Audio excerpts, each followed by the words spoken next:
investment as well. As Robert notes in Chapter 13, if you stop taking risks, you stop learning.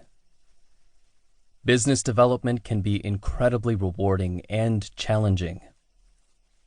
If you have a desire to meet your fullest professional potential, selling your expertise will guide you along the way. Its thought-provoking and action-oriented advice can help you fulfill your career objectives and lead you to a thriving book of business. Helen Sean, EVP and Chief Revenue Officer, FactSet Research Systems Limited. Introduction. I never thought I would be in sales. Growing up, I didn't know anyone who aspired to become a salesperson. Culturally, as a first-generation Chinese American, I was under the impression that sales was the white-collar job you took only if you couldn't find any other. This belief was reinforced when I took my first official sales gig during a summer break in college. Prior to that summer, my only work experience had been in a material science lab researching electroconducting polymers. It seemed like a good idea to take on a part-time job doing something different to see what other options were out there, and to supplement my research stipend. Coincidentally, right before break, I received an unsolicited letter from Vector Marketing inviting me to interview for their summer work program.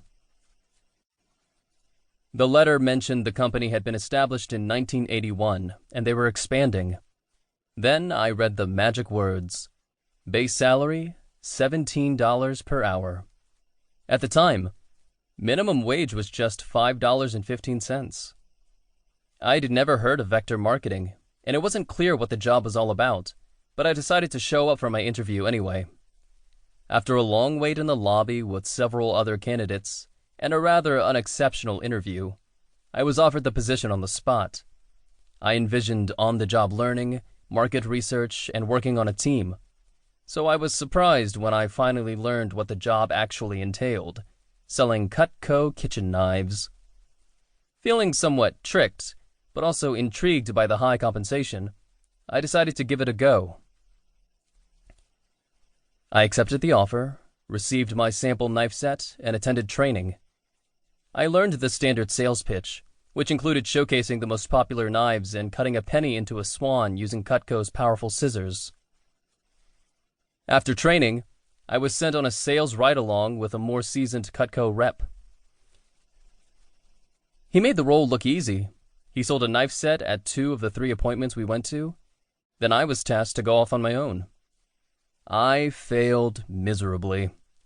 I gave the presentation to my immediate family, relatives, friends, parents, and anyone else who would listen to me, cutting penny after penny into beautiful swans, but I could not make a sale.